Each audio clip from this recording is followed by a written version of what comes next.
Hello everyone, welcome you all. Today we will start the basic concepts of genetics. So let's start the topic. सबसे पहले समझते हैं कि genetics क्या होता है। तो जेनेटिक्स की अगर हम बात करें तो इसमें हम जो है दो चीज़ें पढ़ेंगे। सबसे पहला है हेरिडिटी और दूसरा है वेरिएशन। समझते हैं हेरिडिटी क्या होता है। हेरिडिटी मतलब कि आनुवंशिकता की कैसे जो है जो लक्षण हैं वो पीढ़ी दर पीढ़ी जो है एक पीढ़ी से दूसरी पीढ़ी में जो है ट्रांसफ़र होते हैं। और दूसरी बात आती है वेरिएशन की। वेरिएशन मतलब विभिन्नताएं, जो हम एक दूसरे से अलग दिखते हैं। हम घर में जितने भी भाई बहन हैं, ठीक है, हम एक ही माँ बाप की औलाद हैं, लेकिन हम जो है एक दूसरे से फिर भी अलग दिखते हैं। तो ये क्या है, ये वेरिएशन है। ये विभिन्नताएं कैसे आती हैं, ये वेरिएशन कैसे आती हैं, तो इसके लिए जो है कुछ मैकेनिज्म जो है रिस्पॉन्सिबल है। जैसे कि म्यूटेशंस हो सकता है, और ये म्यूटेशन जो है पॉइंट म्यूटेशन हो सकता है या ग्रॉस म्यूटेशन हो सकता है। सबसे बड़ा जो इसका एक मैकेनिज्म है वेरिएशन आने का, वो है क्रॉसिंग ओवर, रिकॉम्बिनेशन। जब क्रॉसिंग ओवर होता है तो उसमें क्या होता है कि पैटर्नल और मैटरनल क्रोमोसोम्स के कुछ पार्ट जो है एक्सचेंज हो जाते हैं। इसे ही जो है क्रॉसिंग ओवर हम कहते हैं। इसको हम डिटेल में पढ़ेंगे। और दूसरा है इंडिपेंडेंट एजॉर्टमेंट। तो ये जो है कुछ कारण है वेरिएशन आने के, तो इसी को हमें स्टडी करना है जेनेटिक्स के अंदर। तो चलिए शुरू करते हैं। अब जेनेटिक्स की बात आई है तो उसके फादर की बात ना हो कि जेनेटिक्स के फादर कौन थे, तो ऐसा तो नहीं हो सकता। तो जैसा आप सभी जानते हैं कि ग्रेगर जॉन मेंडल जो कि फादर ऑफ जेनेटिक्स हैं, तो ये तो आपको सभी को पता ही है। इनका जन्म जो है 1822 में हुआ है, चेक रिपब्लिक में, जो शहर है यूरोप का बेसिकली। और ये जो है ब्रूनो में प्रीस्ट पार्ट टाइम जॉब थी करते थे, मॉन्क। और वियना से इन्होंने स्टडी करी थी अपनी। उसके बाद ब्रूनो में जब स्टडी करने के बाद ब्रूनो में मोनेस्ट्री में इन्हें जो है एक वहाँ पर फील्ड होता है जैसे, ठीक है, तो उस फील्ड में इन्होंने वर्क करना स्टार्ट किया। उस फील्ड में जो है इन्होंने अपना एक्सपेरिमेंट स्टार्ट किया। सभी को पता है कि मटर के पौधे पर इन्होंने अपना एक्सपेरिमेंट स्टार्ट किया था। गार्डन पी पाइसम सेटावेम उसका वैज्ञानिक नाम है। ये जो इनका एक्सपेरिमेंट था ये सन 1856 से लेकर के सन 1863 तक चला था। और इसके बाद जो है सन 1865 में इन्होंने अपना जो कंक्लूजन्स दिया था कि जो भी ये अपने निष्कर्ष पर पहुँचे थे, तो उसका जो है इन्होंने कंक्लूजन बताया कि ये चीज़ें जो है मैंने ऑब्जर्व करी है। तो उसमें इन्होंने जो है कंसेप्ट ऑफ डोमिनेंस दिया और सेग्रीगेशन का रूल नियम जो है बताया। इन्होंने सेग्रीगेशन का नियम बताया और इन्होंने जो है इंडिपेंडेंट एजॉर्टमेंट का एक लॉ दिया। तो ये कुछ चीज़ें इन्होंने जो है बताई थी।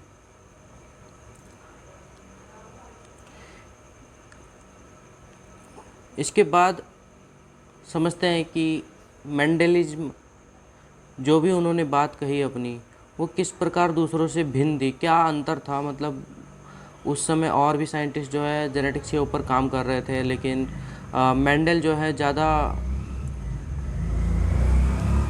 प्रसिद्ध हुए अपने काम को लेकर के, जबकि दूसरों का जो कार्य था वो इतना उपलब्धि वाला नहीं था। तो इन्होंने जो बात बताई, अब उसको समझते हैं कि क्या क्या इन्होंने ऑब्जर्व किया और क्या चीज़ें इन्होंने बताई। जो अन्य जो वैज्ञानिक थे, जो उस टाइम के जो कोवर्कर थे, जो काम कर रहे थे जेनेटिक्स के ऊपर, तो वो क्या कहते थे कि वो ब्लेंडिंग इनहेरिटेंस पर विश्वास रखते थे। ब्लेंडिंग इनहेरिटेंस का मतलब ये है कि जो इनहेरिट होगा कैरेक्टर, वो मिक्स कैरेक्टर होगा। सपोज करें आप एक काली बिल्ली और भूरी बिल्ली की शादी कराएं, उससे जो बच्चे होंगे तो वो मिक्स कलर के होंगे, मतलब ब्राउन टाइप आप मान सकते हो, मिक्स कलर आएगा। तो और लोगों का यही मानना था। जबकि मेंडल जो है पार्टिकुलर इनहेरिटेंस पर विश्वास करते थे। वो कहते थे कि प्रत्येक कैरेक्टर के लिए एक जो है प्रत्येक कैरेक्टर के लिए जो है एक पार्टिकल या फैक्टर जो है रिस्पॉन्सिबल होता है, और वो कभी भी मिक्स नहीं होता। वो फेथफुली जो है एक जनरेशन से दूसरी जनरेशन में ट्रांसफ़र होता है।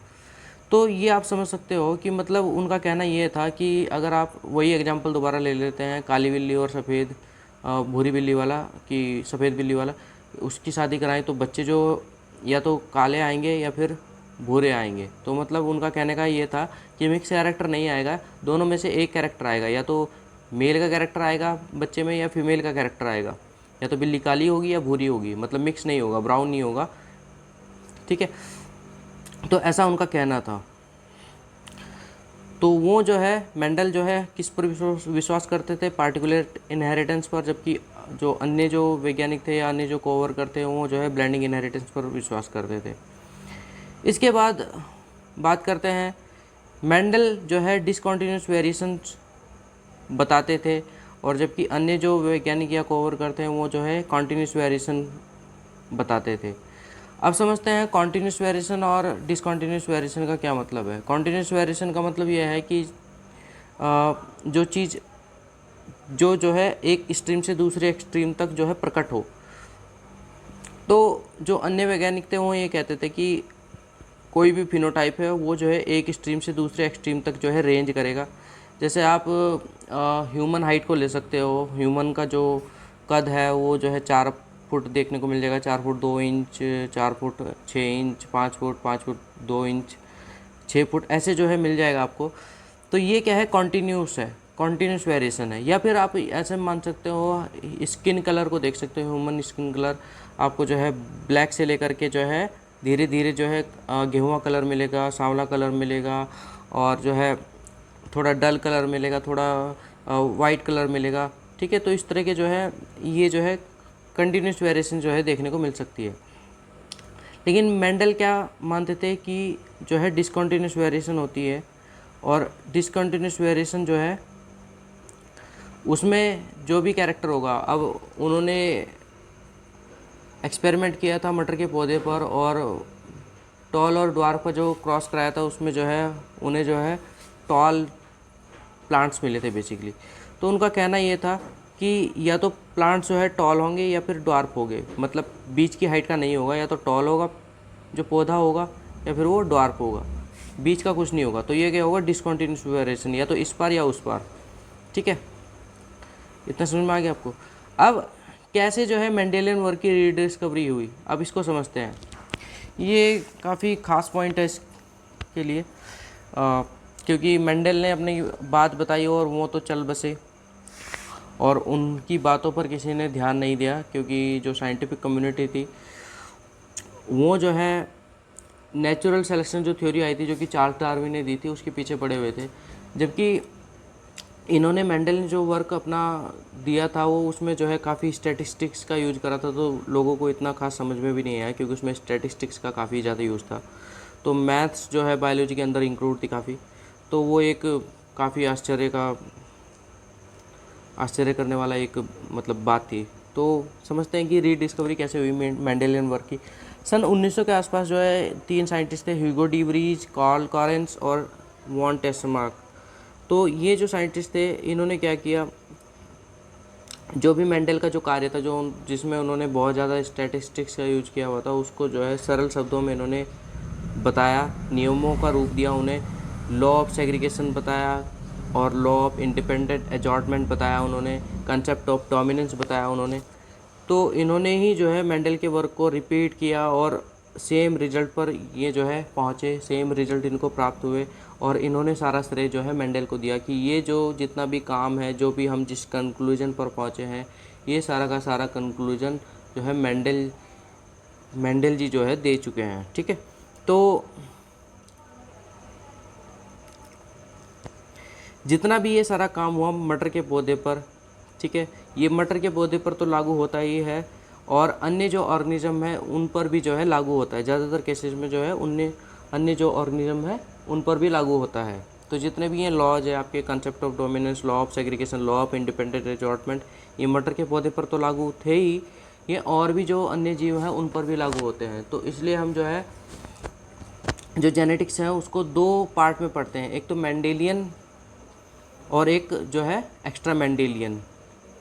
तो जो भी जीव मेंडल के नियमों का पालन करता है उसमें जो है मेंडल के नियम जो है लागू होते हैं।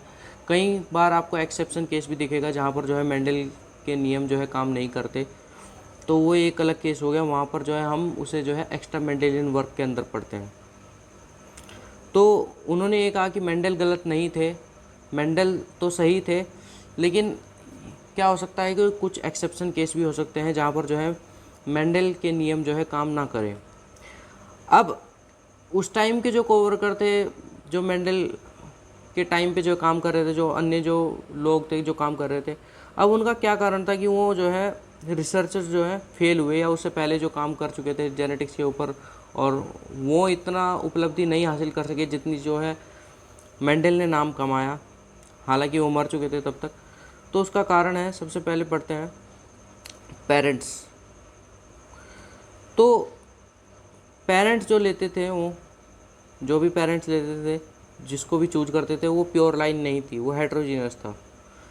तो वहाँ पर जो है बहुत सारी वेरिएशन थी, मल्टीपल लोकस पर, फिनोटाइप पर जो है फिनोटाइप में जो है बहुत ज़्यादा वेरिएशन थी उनके, और वो जो है बहुत सारे कैरेक्टर को इन्वेस्टिगेट करते थे एक ही बार में।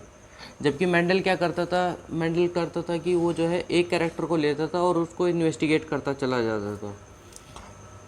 दूसरा उनका विश्वास था कि वो ब्लेंडिंग इनहेरिटेंस में विश्वास रखते थे। जैसे मैंने बता दिया कि ब्लेंडिंग इनहेरिटेंस क्या है, कि जब भी कोई दो कॉन्ट्रास्ट कैरेक्टर का जो है क्रॉस होगा, तो उसमें जो है जो आने वाली जो प्रोजेनी होगी उसमें जो है मिक्स कैरेक्टर आएगा।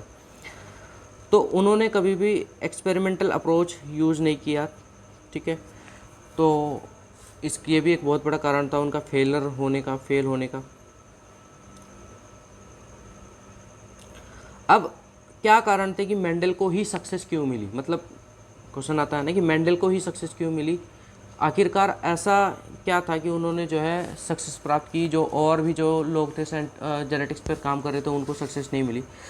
तो समझते हैं उसको। सबसे पहली बात, लक बाय चांस कि उन्होंने जो है मटर का पौधा चुना। तो सबसे पहली बात तो यही कि सिलेक्शन ऑफ पाइसम सेटावियम, इसके कुछ फ़ायदे हैं। सबसे पहली बात तो ये कि इसकी शॉर्ट लाइफ साइकिल है, एनुअली ये प्लांट है, ठीक है। शॉर्ट ड्यूरेशन, 5-6 महीने में, 4-5 महीने में जो फली लग जाती है, तो आराम से जो है उसकी प्रोजेनी को जो है हम ऑब्जर्व कर सकते हैं।